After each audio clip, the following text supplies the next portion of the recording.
네, 개별 종목으로 보면 급등과 급락이 반복하기 때문에 다가가기엔 뭔가 두렵고 불안하죠. 그럴 때는 저희가 수급을 확인하면서 종목에 다가가야 할 텐데 오늘도 수급 로드맵을 통해서 수급 흐름을 짚어보도록 하겠습니다. 자, 오늘 세 분과 함께 하도록 하겠습니다. 최진욱 영앤리서치 본부장, 이지은 이지스탁 대표, 김덕호 주식회사 플래처 대표님 세 분과 함께 하도록 하겠습니다. 안녕하십니까? 안녕하세요. 네. 자, 이번 주 제가 처음이기 때문에 세 분 좀 잘 부탁드리도록 하겠습니다. 자, 자세한 얘기는 잠시 후에 나눠보도록 하고 먼저 오늘 수급 로드맵을 통해서 어떤 종목들이 올라와 있는지 저희가 화면으로 함께 보도록 하겠습니다. 자, 오늘의 수급 로드맵입니다. 한화 에어로스페이스로 시작을 하고요. 아마 이 마지막에 있는 코엑트, 코스닥 액티브를 조금 주목해서 보시는 분들도 많을 것 같습니다. 그리고 마지막에는 두 대장주가 이렇게 든든하게 자리를 지키고 있습니다. 어떤 종목이 걸려서 한번 짚어볼 수 있을지 잠시 후에 주사위를 굴려서 저희가 확인해 보도록 할 텐데 사실 제가 이번 주 첫 시작이기 때문에 주사위를 잘 못 던집니다.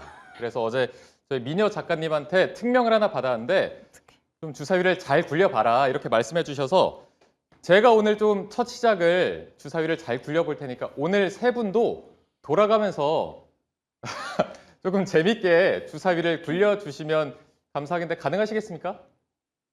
항상 하는 건데. 항상 항상 가능하시다고요? 너무 자신감 있게. 네, 그럼 오늘 세 분께 부탁드려 보도록 하고 먼저 저희가 최진욱 본부장님의 주사위는 제가 먼저 돌려보도록 하겠습니다.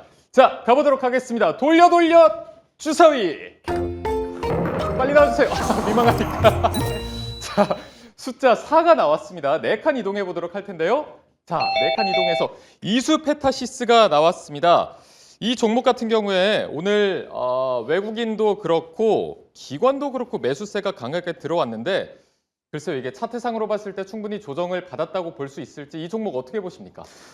일단 이수페타시스 같은 경우는 4분기 실적이 기대치보다 좀 못 미치는 좀 실적이 나왔던 부분들이 있었죠. 그리고 두 번째가 여전히 지금 주가에 대한 부분들의 지금 PBR 밸류로만 놓고 볼 때는 좀 고평가에 대한 부분들의 이야기도 굉장히 좀 많았었습니다. 근데 일단 올해 좀 기대를 해볼 수 있는 부분들이 다중저축 쪽에 대한 부분들의 MAB 수요가 좀 폭증을 할 수 있다라는 부분들이 있어가지고 이수페타시스의 좀 실적 상장이라든지 외형 성장이 나올 가능성이 좀 높지 않을까라고 좀 보고 있는 상황이거든요. 오늘 같은 경우도 지금 개인 투자자들만 지금 매도를 좀 많이 물량을 좀 털어냈고 오히려 그 물량을 지금 외국인 뭐 기관, 금투, 보험, 투신, 연기금, 사모 전부 다 지금 사들이고 있는 모습입니다. 그러니까 지금 통상적으로 주가가 어떻게 보면 옆으로 지금 보합권 움직임이 계속해서 나와주고 있는 상황이죠. 특히 이제 지정학적 리스크로 인해서 시장에 대한 지수 변동성이 큼에도 불구하고 이수페타시스만큼은 그래도 생각보다 차트에 대한 부분들 흐름만 놓고 봤을 때는 주가가 그렇게 저는 많이 안 밀린다고 생각을 하고 있거든요. 그러니까 박스권에 대한 흐름들을 지금 유지를 시켜주고 있다라는 것은 오히려 지금 메이저들의 수급 자체가 지금 매물대를 좀 형성을 시켜주고 좀 매집을 시켜주는 흐름들이 아닐까. 좀 개인적으로 좀 생각을 하고 있는 상황이고 지금 이제 데이터 전송량에 대한 부분들이 계속해서 증가를 하는 추세이고요. 그러면 결국 이제 신호 속도에 대한 부분들도 고도화가 돼야겠죠. 그렇다게 되면은 결국에는 이제 필요한 부분들은 다중저축에 대한 MAB 수요가 늘어날 수밖에 없는 상황입니다. 그러니까 글로벌 빅테크들 입장에서는 결국 이수페타시스의 기판을 채택을 할 수밖에 없는 그런 상황들이 온다라는 거죠. 그러다 보니까 이제 이수페타시스가 이번 IR에서도 이야기했던 부분들이 기존에 원래 이제 증설 계획을 잡았던 부분들의 로드맵을 좀 앞당겨서 지금 증설을 조금 더 빨리 진행을 하겠다라는 이야기도 지금 많이 나오고 있는 상황입니다. 그렇다라는 것은 지금 수요에 대한 부분들을 이수페타시스가 대응을 하기 위해서 조금 더 빠르게 공장에 대한 부분들을 캐파 증설을 진행을 해서 그 수요에 대한 부분들을 대응을 하겠다라는 취지로 좀 받아들일 수 있는 부분들이고요. 최근에 증권사 리포트들도 아마 보신 분들은 아시겠지만 목표 주가에 대한 부분들의 상향이 굉장히 많이 되고 있는 상황이에요. 목표 밴드가 거의 뭐 15만 원에서 18만 원 사이대까지 형성이 되어 있는 부분들이다 보니까 올해에 대한 기대감이 굉장히 좀 크게 형성이 되어 있다라고 좀 말씀드리고 싶고 올해 하반기에 좀 본격적으로 다수의 고객사들이 좀 하이브리드 기판 쪽에 대한 부분들도 채택에 대한 이 가치성 여부까지도 충분히 살아 있는 상황이다 보니까 저는 뭐 크게 지금 상황에서 박스권이 밀리지 않는다라고 하게 되면요. 저는 뭐 충분히 관심 있게 지켜보셔도 나쁘지 않다고 보고 있는 상황입니다. 네, 지금 뭐 박스권을 말씀해 주셨는데 이게 방금 보여주신 차트를 통해 봤을 때는 만약에 120일 이평선을 이탈하면은 이럴 땐 대응을 좀 어떻게 해야 될까요? 사실 근데 지금 122평선 같은 경우는 거의 뭐 이탈할 때쯤 되면 거래 대금들이 좀 터지면서 다시 반등이 계속 나와주고 있는 부분들이거든요. 그렇다는 것은 지금 저 구간에서 호가를 계속 누가 받쳐주고 있다는 걸로 우리가 해석을 해볼 수가 있는데 아. 최근에 수급적인 트렌드만 딱 놓고 보면은 저게 지금 개인 투자자들의 좀 수급도 있고요. 외국인 기관 쪽에서 연속적인 매수세가 왔다 갔다 계속 좀 받아주는 것 같아요. 그러니까 이게 어떻게 보면은 기존에 올라왔던 부분들의 물량에 대한 손바뀜 현상이 나타나주는 부분들이 아닌가라고 좀 생각이 듭니다. 그러니까 이제 그 다음에 드라이브를 걸어줄 수 있을 만한 수급에 대한 부분들의 손바뀜 현상이 좀 나타나주고 있다라고 좀 보면 되시고 일단 지금은 어느 정도 물량을 좀 모아가는 모습들이 계속 좀 나와주는 것 같습니다. 그렇기 때문에 121선을 일단은 이탈 안 한다는 조건 하에 뭐 현재 충분히 저는 매력적으로 봐도 나쁘지 않다라고 말씀을 드리고 싶고 주봉상으로 놓고 볼 때도 2월 23일 이때 이제 시가가 형성됐던 부분들 있죠. 여기서 이제 거래대금들이 굉장히 좀 많이 터져줬습니다. 이 라인의 시가를 이탈하지 않는다라고 하게 되면은 저는 충분히 매력적으로 봐도 나쁘지 않다라고 좀 말씀을 드리겠습니다. 그렇다면 바로 내일장은 매수로 들어가면 될까요? 네, 저는 일단 지금 어떻게 보면 손익비적으로 굉장히 좋다라고 판단을 하고 있어요. 그렇기 때문에 손절 라인도 굉장히 짧고 오히려 목표 라인은 밴드를 좀 크게 볼 수 있는 구간이라고 생각을 하고 있어서 매수 관점을 좀 말씀드리겠습니다. 네, 알겠습니다. 이수페타시스는 이제 본부장님께서 매수 의견까지 주셨고요. 저희가 다음 주사위를 돌려보도록 할 텐데 표정이 많이 안 좋으신 것 같습니다. 좀 긴장을 하셨나? 저도 네. 좀 아직도 어지럽긴 하거든요. 너무 돌아서. 자, 저희가 또 유튜브 창을 통해서 보고 있기 때문에 의견을 주시면 저희가 반영해서 좀 더 재밌게 돌려보도록 하겠습니다. 자, 이진 대표님 준비되셨습니까? 네, 하고 준비되셨나요? 싶은 대로 하면 되는 건가요? 네, 하고 싶은 대로 하시면 됩니다. 한번 어떻게 돌려주시죠. 처음이니까 심플하게 네. 할게요. 돌려 주사위. 주사위 돌려주시죠. 자, 주사위 돌려보도록 하겠습니다. 자, 심플하게 숫자 5가 나왔습니다. 5칸 이동해 보도록 하겠습니다. 자, 그렇다면 이스페타시스 옆에 APR로 이동을 해볼 텐데 APR 같은 경우에 오늘 흐름은 조금 아쉬웠다고 볼 수 있는 분들이 있을 것 같은데 지금 이 종목 어떻게 좀 보십니까? 네, 최근에 APR의 흐름을 보면은 굉장히 주가 변동성에도 그래도 견조한 모습과 그리고 그 어떤 것보다 회복력이라는 그 단어가 참 잘 어울리는 종목이 아닌가라는 생각도 드는데요. 화장품 관련된 섹터의 종목군들이 참 요즘에는 굉장히 좀 부진한 모습을 겪고 있긴 하지만 지금 장세에서도 그럼에도 불구하고 좀 외국인의 매수세는 지속되면서 수급적인 요인들도 계속적으로 좀 유입이 되고 있는 그런 상황입니다. 일단 메디큐브는 너무나도 많이 들어보셨겠지만 이제 화장품인데 지금 미국 쪽에서 북미 쪽에서 무려 2천만 개, 그러니까 전 세계적으로 2천만 개에 대한 판매를 진행을 해왔고요. 인디 브랜드 최초로 연매출 1조 원 돌파를 이뤄낸 기업입니다. 근데 시장에서는 일단 뭐 APR 그리고 APR의 메디큐브 여기에 홈 뷰티 디바이스 이것도 굉장히 좋은 모멘텀이라고 생각은 하지만 그걸 뛰어넘어서 이제는 의료기기 시장 쪽으로 이제 준비를 마쳤다라는 부분입니다. 그러니까 의료기기 시장 쪽은 상당히 까다로울 수 있는 시장인데 자체적인 R&D를 진행을 했고 굉장히 많은 특허를 그동안 기간 동안에 계속적으로 받아왔고요. 생산 시설이라든지 이런 부분들도 다 내재화를 해서 이런 마진에 대한 부분이라든지 이런 것들도 체계적으로 잘 준비를 해온 기업이 아닌가라는 생각이 듭니다. 또 하나의 모멘텀은 지금 뷰티 시장에서 이제 앞으로 더 확장해서 의료기기 시장을 타겟하는 부분도 있겠지만 시장에서 가장 크게 보는 쪽 홈 뷰티 디바이스와 그리고 메디큐브 화장품 쪽을 미국에서 성공시켰던 그 방법, 처음에는 온라인으로 침투를 해서 오프라인으로 확장해 나는 그 방법을 이제 유럽 시장에도 본격적으로 시작을 했습니다. 그래서 북미 쪽에서도 판로를 확장하는 흐름 속에서 이제는 유럽까지도 온 오프라인 전략을 지속적으로 통할 거기 때문에 아마 추가적인 매출 캐파는 상당히 올해 하반기부터 내년까지는 커지지 않을까라고 생각을 하고 있고요. 지금 의료기기 관련돼서도 올해 하반기를 좀 주목을 하고 있는 것 같아요. 출시 예정을. 근데 출시가 된다라고 했을 때는 이미 판로를 외국 쪽에도 많이 확보를 해놓은 상황이기 때문에 좀 다를 수는 있겠지만 그래도 고객사라든지 영업망이라든지 이런 것들을 잘 구축을 해놓은 기업이기 때문에 아마 좀 빠른 속도 안으로 안정을 찾아가지 않을까라는 생각이 들어서 이제 뷰티테크 기업이라고 요즘 시장에서는 불리는 APR, 외국인들의 매수세가 요즘처럼 변동성이 강한 장세에서도 지속적으로 유입되는 이유는 이런 요인이 아닐까라는 의견 드려보도록 하겠습니다. 네, 자 지금 말씀해주신 대로 뷰티 디바이스부터 화장품까지 수출의 성장세가 좋은 거는 알겠는데 만약에 좀 외국인이 매도로 돌아선다든지 그런 우려할 만한 부분은 없을까요? 일단 매출에 대한 부분들 지난번에 실적이 나왔을 때 한 번 좀 주가가 꺾인 적이 있었어요. 근데 그 이유를 생각을 해보면 이제 OPM, 영업이익률에 대해서 살짝 좀 이제 둔화되는 흐름이 아닌가라는 그런 이야기가 나왔는데 이제 컨콜에서 이야기한 부분을 좀 미뤄보면 지금 이 부분에 있어서는 둔화 흐름이 아니라 나가는 일회성 비용적인 부분이라든지 물류에 대한 부분이 좀 있었다라고 이야기를 하면서 올해 하반기부터 그리고 이제 올해 전체적으로는 영업 이익률에 대해서 다시 한번 상방의 흐름을 타지 않을까라고 보고 있고요. 물론 외국인이 그동안 꾸준히 매수해왔던 부분들을 이제 매도로 바뀌게 되면 전환하게 되면이라는 그 부담감은 좀 있을 수는 있겠지만 그게 추세 자체로 계속해서 매도세를 쏟아내기보다는 일부 차익 실현을 한 이후에는 결국에는 성장성이 있는 종목은 다시 좀 담아내는 흐름도 가져갈 수 있기 때문에 일단 외국인의 수급이 중심적인 부분들이 지금 우호적이지만 추가적으로 외국인 수급의 이탈만 보고는 우리가 이 종목을 물러날 필요는 없다라고 생각을 합니다. 그래서 추세적인 부분들 그리고 기업의 성장 스토리가 좀 탄탄한 만큼 APR 저는 좀 긍정적으로 바라보고 있는 입장입니다. 네, 지금 말씀해주신 부분을 들었을 때는 내일 시장 매수 쪽으로 의견을 주실 것 같은데 어떻게 보실까요? 네, 좀 티가 났습니다. 매수 쪽으로 의견을 드리려고 하고요.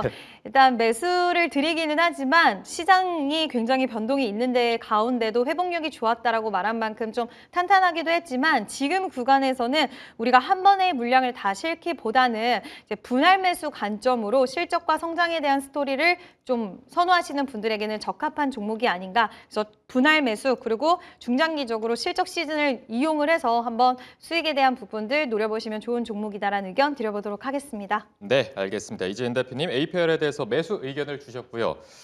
지금 뭐 표정이 굉장히 후련해 보이는 건 기분 탓인지 일단 주사위를 혼자 유일하게 던져주셨습니다. 자, 다음으로는 김덕호 대표님 주사위를 저희가 함께 돌려보도록 할 텐데 오늘 또 외투도 멋지게 입고 오셔서 한번 기대를 해보도록 하겠습니다. 대표님 준비되시면 주사위 돌려주시죠.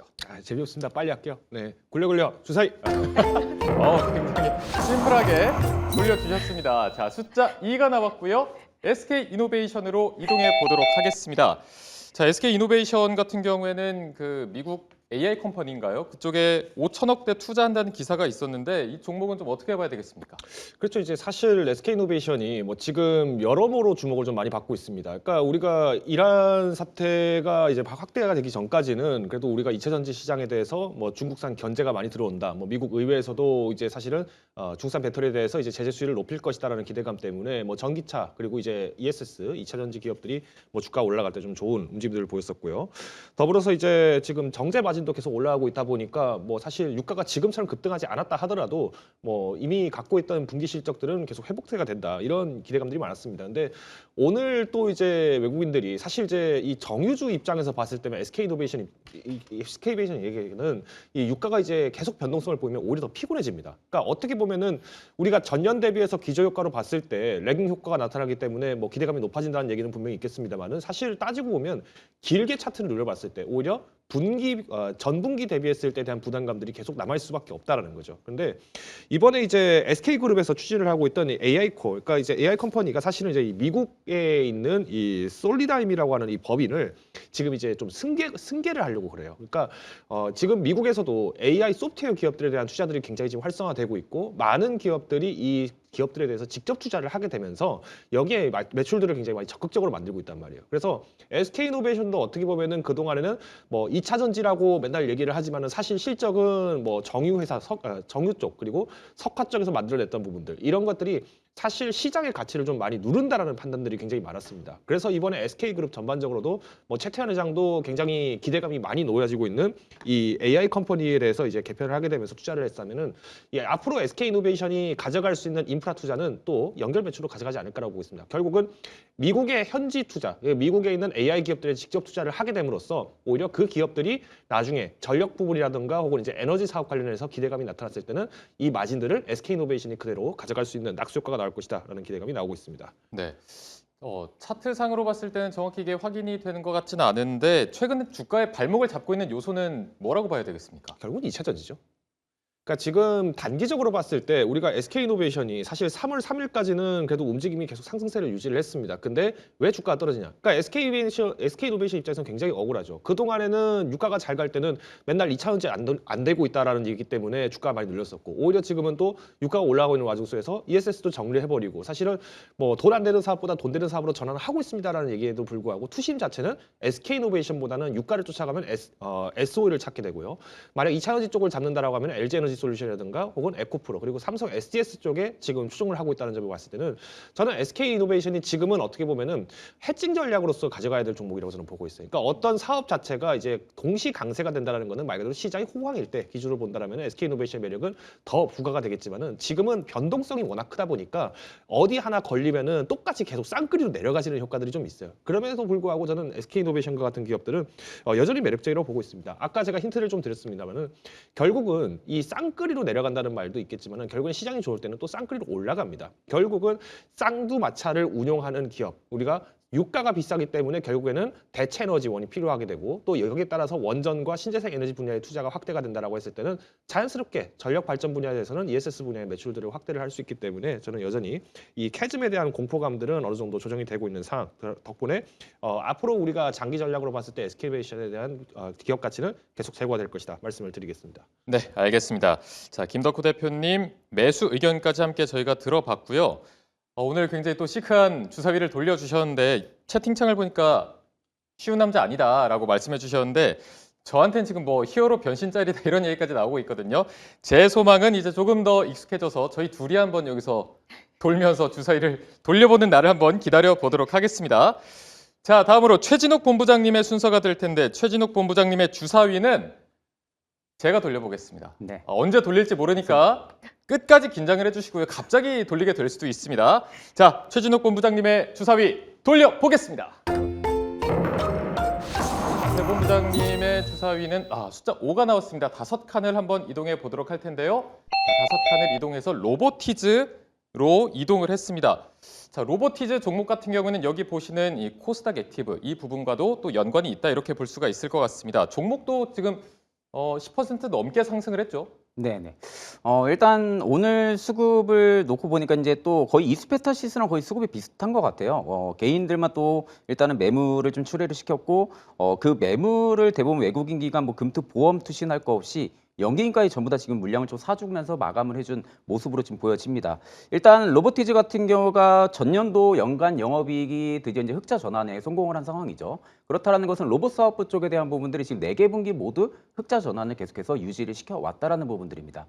다만 이제 로보티즈 같은 경우는 제가 보기에는 지금 기관 측에서 조금 더 주목을 가지는 부분들이 올해부터 이제 고부가 가치 제품인 덱스트핸드가 매출에 반영이 되기 시작을 합니다. 그러니까 2025년도까지는 이 액추에이터 쪽에 대한 부분들의 매출이 좀 반영이 되지가 않았었거든요. 근데 올해부터는 이제 덱스트 러스 핸드 쪽에 대한 부분들의 매출 인식이 반영이 되는 그런 시점이다 보니까 아마 실적 성장과 외형 성장에 대한 부분들의 두 마리 토끼를 충분히 다 잡을 수 있을 만한 그런 기대감으로 지금 좀 수급이 들어와주고 있는 모습들이 아닌가 좀 그렇게 생각을 하고 있는데 이 덱스트 러스 핸드 같은 경우가 일반 액추에이터랑은 조금 다릅니다.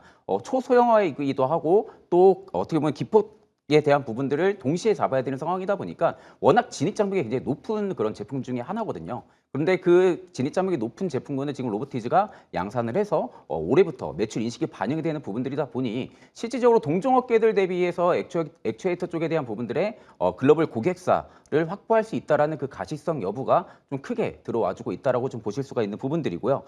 현재 지금 증설 중인 우즈베키스탄 공장 같은 경우도 기존 계획 대비 좀 빠르게 증설을 진행을 하고 있는 상황이죠. 그렇다는 것은 지금 올해 2분기 중에 약 30만 개 정도의 액추에이터 캐파가 지금 추가가 될 것이다라는 이야기도 많이 나오고 있는 상황입니다. 그러니까 어떻게 보면 로보티즈 입장에서는 올해 액추에이터 쪽에 승부를 보겠다라는 인식으로 우리가 좀 해석을 해볼 수가 있는 부분들이고 그렇다라는 것은 결국 휴머노이드 쪽에 대한 부분들이 지금 양산이 본격적으로 체계화가 들어가지고 있는 상황이죠. 그러면 결국 휴머노이드 쪽에 대한 부분들의 로봇에 대한 단가가 어디가 가장 비싸냐라고 하게 되면은 당연히 손가락 구동, 이 액추에이터 쪽이 가장 비쌀 수밖에 없습니다. 그럼 결국 부품 기업단에서도 액추에이터 쪽에 대한 부분들의 어떤 기술력을 크게 좀 가지고 있고 또 어느 정도 글로벌 쪽에서 입지력을 가지고 있는 기업들 같은 경우가 실적에 대한 부분들 또 단가에 대한 부분들이나 ASP에 대한 효과 확실하게 좀 받아볼 수가 있는 그런 상황이다 보니까 올해가 오히려 더 기대가 되지 않을까 저는 개인적으로 좀 그렇게 생각을 하고 있는 상황입니다. 네, 또 기대감으로 말씀해 주셨기 때문에 그렇다면 내일장은 좀 매수 쪽으로 다가가도 괜찮을지 어떻게 봐야 되겠습니까? 네,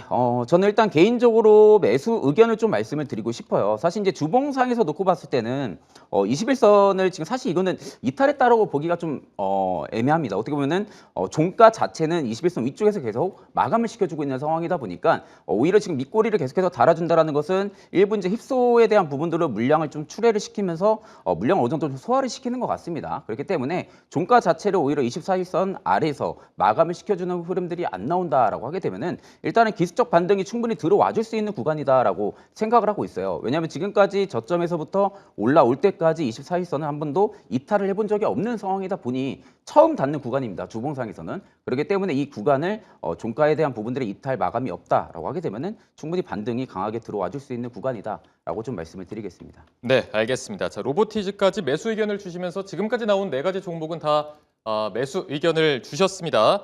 다음 종목 이지은 대표님의 주사위를 돌려보도록 할 텐데 저희가 화면으로 주사위를 굴려보도록 하겠습니다. 돌려 주사위.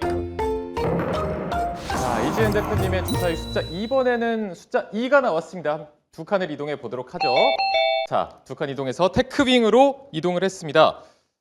HBM 관련주 사실 오늘 장에서 같은 이제 섹터에 묶이는데도 종목마다 희비가 엇갈리기도 했는데 이 테크윙은 좀 어떻게 봐야 되겠습니까? 네, 일단 오늘 같은 경우에는 살짝 하락을 하면서 이제 오늘 시장이 전체적으로 좋았는데 파란불을 켜내서 좀 아쉬웠던 분들도 계시겠지만 최근에 그래도 상한가에 안착을 하면서 여전히 좀 상방에 대한 무게가 더 있는 그런 추세를 보여주고 있는 상황입니다. 테크윈 같은 경우에 이제 검사 장비, 큐브 프로브 관련돼서 모멘텀이 부각을 받았는데 이제 기존에 HBM 칩을 쌓기 전에 검사를 하기 때문에 일단 분량을 걸러내는 작업을 미리 할 수 있어서 수율도 더 올릴 수 있고 회사의 입장에서는 훨씬 이득이 있다는 게 이 회사 장비의 특성인데요. 그 전에 이제 삼성전자 같은 경우에는 원래 고객사로 보유를 하고 있었던 부분 그리고 지난번에 SK 하이닉스의 테스트를 통과했다는 소식이 있었지만 이번에 또 퀄 테스트 통과라는 이야기가 나오면서 사실상 대량 양산에 대한 승인을 받았다라는 부분들이 좀 부각을 강하게 받았습니다. 근데 여기서 모멘텀이 멈추는 게 아니라 지금 안 그래도 이제 증설에 대한 사이클이 더 가속화될 것이고 지금 HBM 관련돼서는 계속적으로 우리가 뭐 HBM4 더 나아가서는 HBM 더 높은 버전 이야기까지 나오는 가운데 검사 장비에 대한 수요는 올라갈 수밖에 없고 여기서 마이크론 지금 세계 메모리 3대사 중에 마이크론조차도 이제 테스트를 통과할 수 있다라는 기대감이 있는 상황입니다. 이미 샘플에 대한 부분들은 다 출하가 되었고 여기서 마이크론까지 확실한 고객사로 보유를 하게 된다라고 했을 시에는 시장에서는 테크윙의 이런 한 번 더 매력도가 더 추가적으로 레벨업될 수 있는 이런 주가적인 측면에서 기대할 수 있는 요소들이 발생을 하는 거고요. 재료가 노출된 부분은 물론 있기 때문에 이제 그 부분에 있어서는 약간의 시장에서의 이제 시간차가 발생하는 부분에 있어서는 뭐 피로도라든지 그리고 단기 급등에 따른 주가의 조정은 나올 수는 있겠지만 여러 가지 시나리오적으로 봤을 때 지금 반도체 업황의 랠리는 지속되고 있고 또 HBM에 대해서는 뭐 범용 디램, 낸드 시장에 대한 기대감도 크지만 여전히 HBM 시장에 대해서는 수요와 공급의 그런 계속적으로 수요와 공급의 이런 불균형 이런 부분들이 지속되고 있는 만큼 HBM 관련된 종목들 후공정 기업 테크윙도 좀 긍정적으로 보셔도 좋지 않을까라고 생각합니다. 네. 자, 이지은 대표님 저희가 주사위 또 안 시키니까요. 너무 긴장하지 마시고 편하게 좀 말씀해 주셔도 좋을 것 같습니다. 자, 그러면 일단 내일장 매수일까요? 관망일까요? 의견 한번 주시죠. 네, 일단은 관망의 의견을 드리는데요. 앞서서는 이제 장점들 많이 말씀을 드렸는데 이 회사가 더 이상의 추가 상승이 나오지 않는다라고 보는 것은 아니지만 일단 오늘의 흐름을 본다 하더라도 그동안 가파른 시세가 나왔던 쪽에서는 살짝의 이런 차익 실현 물량들이 단기적으로 또 추가 나올 수 있다라는 부분 봤을 때 오늘 아랫꼬리가 5일선에서 딱 이제 걸쳐서 이제 주가가 마무리가 되면서 여기서 추가적인 물론 조정이 나올지 안 나올지에 대한 부분들은 1차 매수를 진행을 하셔도 되기는 해요. 근데 저는 좀 더 안전성을 가지고 간다. 우리가 그 전쟁에 대한 부분들이 아직 종식이 완전히 된 것은 아니기 때문에 이런 부분들을 감안을 했을 때는 5일선에 대한 지지, 오늘 아랫꼬리가 달렸던 그 가격 라인이 63,000원대에 다시 한번 좀 내려왔을 때가 좀 더 이상적인 가격 라인이 되지 않을까라고 보고 있고요. 월봉상으로 봤을 때와 주봉상으로 봤을 때는 여전히 상방에 대한 기운들은 좀 열려 있고 시장은 이제 마이크론에 대한 테스트 통과 여부도 분명히 기대를 하고 있는 상황일 것입니다. 그래서 이런 부분들이 계속 주가에 반영될 수 있는 만큼 살짝의 조정 시에는 매수 관점이 유효하지 않을까라는 의견 드려보도록 하겠습니다. 네, 알겠습니다. 테크윙은 관망 의견으로 저희가 정리해 보도록 하겠습니다. 자, 다음 종목 김덕호 대표님의 말을 이동해 보도록 하겠습니다. 자, 주사위 돌려봅니다. 김덕호 대표님의 숫자는 뭐가 나올 거예요? 숫자 6이 나왔습니다. 6칸 이동을 해 보도록 하겠습니다. 자, 6칸 이동을 해서 두산 에너빌리티로 이동을 했습니다. 일단은 기관도 그렇고 외국인도 그렇고 매수세가 좀 확인이 됐거든요. 뭐 사골 에너빌리티라고 제가 자주 얘기 드렸던 것처럼 결국은 이제 길게 봐야 될 종목이라고 계속 말씀을 드리고 있습니다. 그만큼 이제 우리가 원전 시장 자체가 전반적으로 성장을 많이 하고 있고 특히 지금 유가 문제로 인해서 최근에 뭐 하나솔루션이라든가 OCI 그리고 뭐 CS 윈드와 같은 이제 신재생 에너지 관련주들이 또 급등을 쳤던 것을 우리가 좀 생각을 해본다라면은 그만큼 우리가 화력 에너지 특히나 이제 화력 발전에 좀 더 집중이 되어 있던 뭐 석유 발전소라든가 여기에 대한 의존율을 낮추기 위해서는 결국은 원전에 대해서도 팔을 뻗칠 수밖에 없다는 점을 좀 우리가 셀 수 있을 것 같습니다. 물론 지금 미국 같은 경우에도 러시아에 대해서 금수 조치를 취하고 있습니다만은 예외적으로 러시아산 우라늄을 계속 수입을 하고 있습니다. 이 기한이 이제 2027년도 안에 이제 마무리가 될 것이다라고 지금 얘기가 나오고 있지만은 오늘 새벽에 있었던 일처럼 정말 뭐 유가가 너무 급등하니까 러시아 원유까지도 수입하는 방안을 검토하겠다라는 얘기가 나왔듯이 결국 우라늄에 대한 수요 공급처들은 계속 확보를 하게 될수록 이 원재에 대한 메리트가 더 확대가 될 수 있다라고 좀 판단을 하고 있고요. 이번에 이제 오늘 시장에서 좀 주목을 많이 받았던 거는 지금 자막 보시는 것처럼 폐기물 입찰 관련해서 지금 주목을 받고 있습니다. 물론 저 11조 시장이 국내의 고리 원전을 해체한 것에 대한 11조 시장이 아니라 지금 현재 있는 원전들이 이제 추후에 해체 과정을 거치게 될 경우 지금 현재 시장 가격으로 계산을 했을 때는 약 11조 정도 될 것이다라는 의견들이 지금 많이 나오고 있고요. 결국은 이제 두산에너빌리티가 갖고 있는 강점들은 이제 앞으로 에너지에 대한 수요가 계속 많아질수록 우리가 뭐 원전이라든지 아니면은 가스 터빈 그리고 더 나아가서는 뭐 풍력 등 여러 가지 분야에서 메리트를 많이 만들어가고 있다는 점을 한 번 더 강조드릴 수 있을 것 같습니다. 네. 자, 그렇다면 내일 시장에서는 매수로 좀 의견을 주실까요? 관망으로 의견을 주실까요? 뭐 사실 오늘 이제 이벤트가 좀 있다 보니까 급등한 영향들은 있겠습니다만은 뭐 내일장에 매수를 하셔도 크게 타격은 없을 것 같습니다. 그만큼 이제 장기 종목으로서 이제 그동안 두산에너빌리티를 좀 선뜻 내가 매수하기 좀 손 놓고 있었다라고 하시는 분이라 하더라도 뭐 시장 변동성이 굉장히 크지만은 여전히 굳건하게 주가가 버티고 있다는 점을 좀 고려해 보셨을 때는 뭐 분할 매수 관점에서는 유효하다 말씀을 드리겠고요. 최근에 이제 가스터빈 사업이 계속 활성화되고 있습니다. 특히 이제 일론 머스크의 XAI에서도 이번에 이제 자회사 내에서 이 가스터빈을 수주를 맡겼던 것이 두산에너빌리티가 맞다라고 본인도 트윗을 남겼던 것처럼 결국 이제 에너지 전략에 대한 다각화가 될수록 가져갈 수 있는 강점이 많다는 점. 더불어서 지금 자회사인 두산 퓨얼셀과 그리고 이제 두산 밥켓의 영향력들도 계속 회복이 되고 있습니다. 수소 분야에 대한 에너지 전지에 대해 수요들도 많이 나타나고 있기 때문에 저는 두산 퓨얼셀도 한번 조정 시에는 우리가 주목해볼 종목이 되지 않을까라고 판단을 하고 있습니다. 네, 알겠습니다. 일단 두산 에너빌리티는 매수 의견을 주셨습니다. 자, 이제 다음 종목 최진욱 본부장님의 마지막 주사위가 될 텐데 본부장님 네. 준비되셨습니까? 네. 가볼까요? 네. 자, 준비되면 가주시죠. 돌려 주사위. 좋아요. 굉장히 직관적으로 제가 동거랑 거의 비슷하게 팔을 돌려주셨습니다. 자, 돌려 주사위 숫자 3이 나왔습니다. 3칸 이동해 보도록 할게요. LIG 넥스원 대표적인 방산주인데 사실 오늘 트럼프 대통령의 여러 발언으로 종전에 대한 기대감이 나온 상황이었습니다만은 이 부분이 잘 반영이 됐는지 아니면 좀 부족하다고 보시는지 어떻게 보십니까? 일단 LIG 넥슨 같은 경우는 이제는 좀 입지력이 굳어질 가능성이 좀 높지 않을까 싶어요. 왜냐면 이번에 그 미국이 이란을 공격을 하면서 이제 뭐 자폭 드론부터 시작을 했어요. 뭐 미사일 이 부분들을 계속해서 진행이 되면서 이제 가장 중요했던 부분들이 방공 체계가 좀 중요해졌다라는 인식이 지금 많이 강해지고 있는 상황이죠. 그에 있어서 일단은 LIG 넥슨이 지금 다른 방산 기업들 대비해서 이 방공 체계가 좀 기술력이 좀 많이 쌓여 있는 기업 중에 하나입니다. 특히 천공투에 대한 부분들에 모멘텀을 좀 가지고 있는 기업이라고 좀 볼 수가 있는 부분들이다 보니 오히려 올해 같은 경우는 아랍에미리트 쪽에 대한 부분들의 천공투 수출에 대한 부분들의 매출 가시성이 높아질 가능성이 매우 높지 않을까 좀 개인적으로 이렇게 바라보고 있는 상황이고 이미 26조 원 정도 규모의 수주 잔고를 이미 확보를 하고 있는 기업입니다. 보통 26조 정도로 하게 되면 이미 6년치에 대한 일감을 전부 다 쌓아두고 있는 상황이라는 거죠. 육년치에 대한 일감을 전부 다 쌓아두고 있다는 것은 실적이 앞으로 6년간은 크게 문제는 없을 것이다라는 부분들인데 이제 여기서 이제 LG 넥슨 자체에서 좀 중요한 부분들은 추가적인 수주에 대한 부분들이 앞으로 계속해서 나아질 수 있는지 이 여부가 가장 중요할 수가 있는 그런 시기에서 방공 체계에 대한 부분들이 지금 인식도가 많이 올라가져 있는 상황이죠. 그럼 아마 이제 방공 체계 쪽에 대한 부분들의 국방비를 증액을 각 국가에서 진행을 해준다라고 하게 되면은 지금 패트리어트보다도 미사일 단가가 지금 싼 게 천궁2입니다. 근데 오히려 요격 성공률 같은 경우는 패트리어트랑 거의 비등비등한 상황이죠. 90% 넘는 이런 요격 성공률을 보여주고 있는데 패트리어트 대비 가격이 매우 싸다라는 것, 절반 가격으로 지금 낮춰지고 있다라는 부분들이 오히려 EU 국가들이라든지 기타 세계 뭐 각국 국가들 입장에서는 천궁2에 대한 부분들의 추가적인 수출에 대한 부분들의 가시성이 여전히 열려 있다라고 좀 보실 수가 있는 부분들이고요. 그렇다게 되면 일단은 멀티풀은 충분히 조정이 될 가능성은 높다라고 생각은 하고 있습니다. 다만 지금 이제 윗꼬리를 크게 좀 남기고 좀 밑으로 좀 내려오고 있는 상황들로 봐서는 일단 이제 그 전에 당겼던 부분들의 차익 매물이 좀 강하게 나오는 것 같아요. 일단 지금 바닥권에서 보니까 2월 초창기 때부터 기관과 금융투자 쪽에 지금 수급이 좀 강하게 들어와 줬었거든요.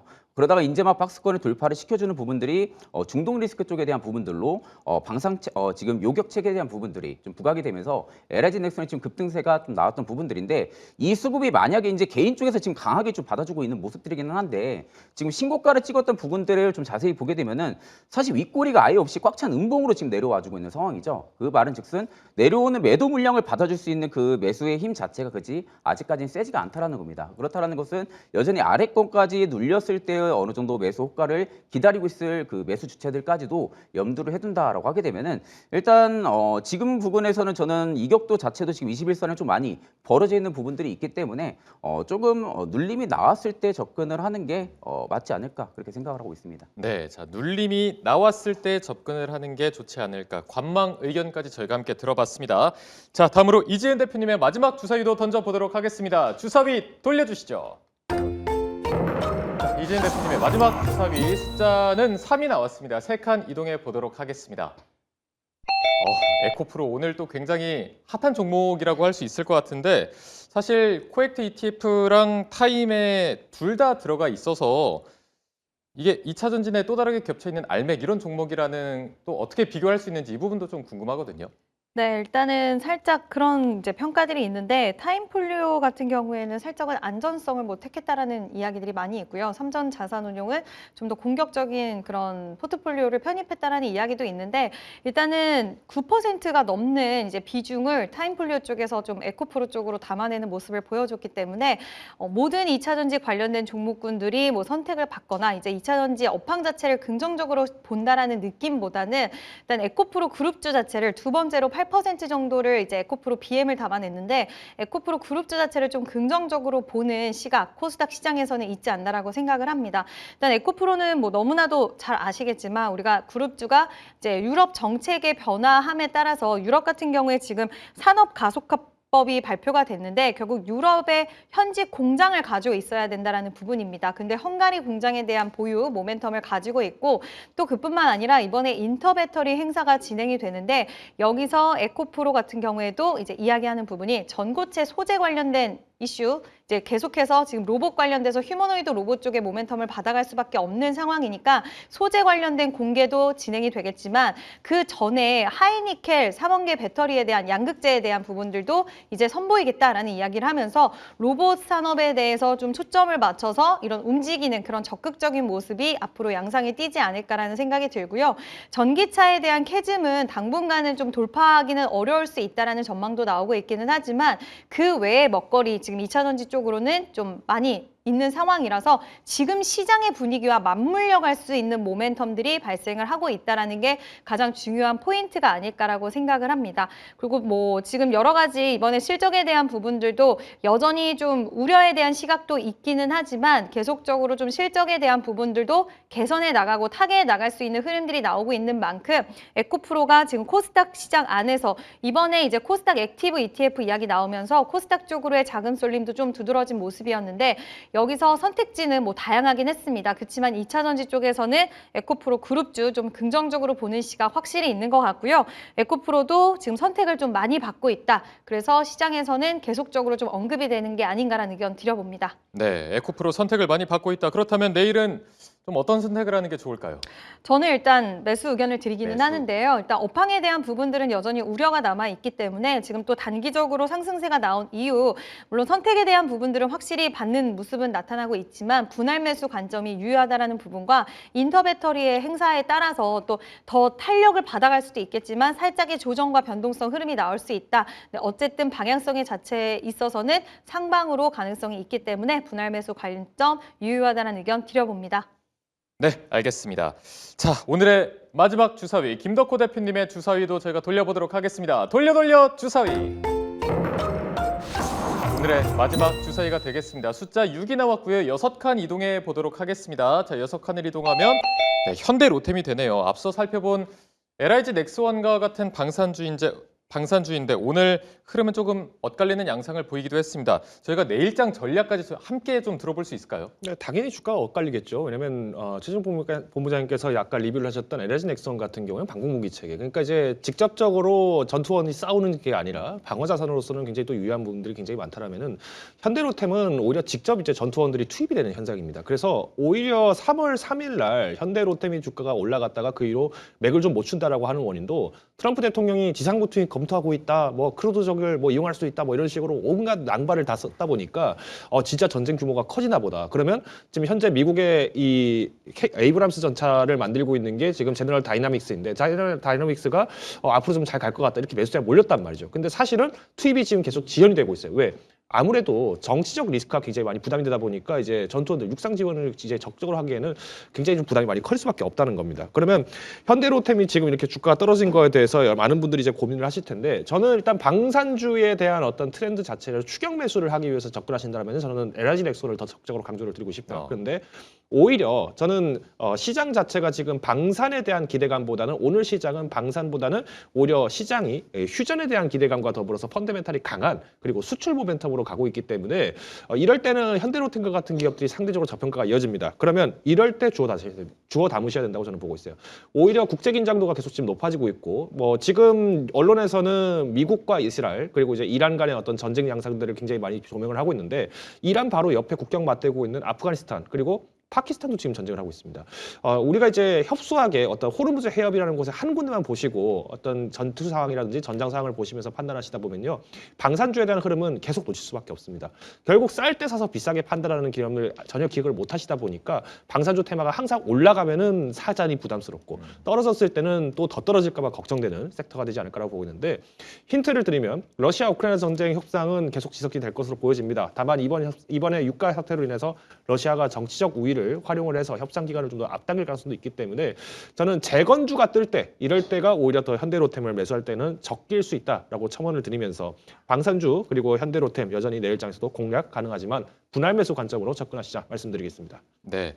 자, 재건주에 대해서 분할 매수에 대한 의견까지 주셨는데 지금 차트로 봤을 때는 뭔가 단기적으로 박스권에 갇힌 건 아닐지 하는 의견도 나올 것 같은데 이 부분은 좀 어떻게 말씀해 주시겠습니까?